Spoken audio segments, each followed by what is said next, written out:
Sir మిమ్మల్ని కలవచ్చా? సుంకాల తర్వాత మోడీ నన్ను ఇలాగే పిలిచాడు. మెడిసిన్ ధరల విషయంలో మక్రాన్ నన్ను బతిమలాడుకున్నాడు. US president Donald Trump shocking comments. సుంకాల తర్వాత సార్ మిమ్మల్ని కలవచ్చా అని చెప్పేసి మోదీ ఇట్లా పిలిచిండట. తర్వాత మెడిసిన్ విషయంలో కూడా మక్రిన్ నన్ను బతిలాడుకుందు. ఈయన కోరుకునేది అది ఇతర దేశాలన్నిటిపైన ఆధిపత్యం చెలాయించాలా. ఇతర దేశాలన్నీ నేను చెప్పినట్టు తినాలి, లేదంటే యుద్ధం చేస్తాం, లేదంటే వాళ్ళకి చుక్కలు చూపిస్తాం. మేము అగ్రగామిగా పెద్దన కాదు, పంచాలు పెట్టేదే సారు. పంచాలు తెంపుతున్నామని కాదు, పంచాలు పెట్టించేదే సారు. ఈ సారుకు మళ్ళా ప్రపంచ శాంతి అవార్డులు.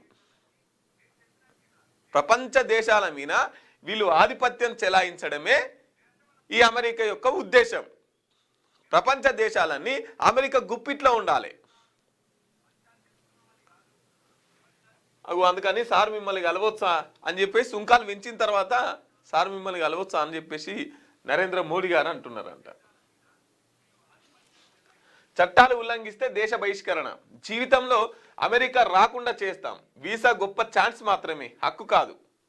భారతీయ విద్యార్థులకు యుఎస్ వార్నింగ్. చట్టాలను ఉల్లంఘిస్తే దేశ బహిష్కరణ చేస్తారట.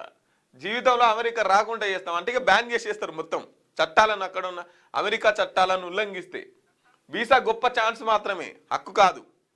రావడానికి అదొక పథకం మాత్రమే, అదేం మీ హక్కు కాదని చెప్పేసి చెప్తున్నారు. మరి చట్టాలను ఉల్లంఘిస్తే దేశ బహిష్కరణ చేస్తామంటున్నారు కదా. మరి ఒక వెనిజులా అధ్యక్షుడిని బేడీలేసి కిడ్నాప్ చేసి తీసుకురావడం ఇది చట్టాల ఉల్లంఘన జరగలేదా? ఇక్కడ మరి చట్టాన్ని ఉల్లంఘించిందిగా మీరు, మీకేం శిక్షలు వేయాలి అంటే? ట్రంప్ కాబట్టి, అమెరికా కాబట్టి చట్టాలు ఏముండే వాళ్ళకు, ఇతరులకు మాత్రం ఉంటాయి. ఇక భారతీయ విద్యార్థులకు యుఎస్ వార్నింగ్ అట. భారతీయ విద్యార్థులు మీరు ఉంటేనే చెప్తే ఇనురి, లేదంటే వెళ్ళిపోరి. ఒకవేళ మీరు ఎక్కువ తక్కువ చేసిరు అనుకో, మిమ్మల్ని మొత్తం మళ్ళీ జీవితంలో అమెరికా రాకుండా చేస్తామని చెప్పేసి ఒక వార్నింగ్. ఇక చూడు ఎట్లా వార్నింగ్ ఇస్తున్నాడు.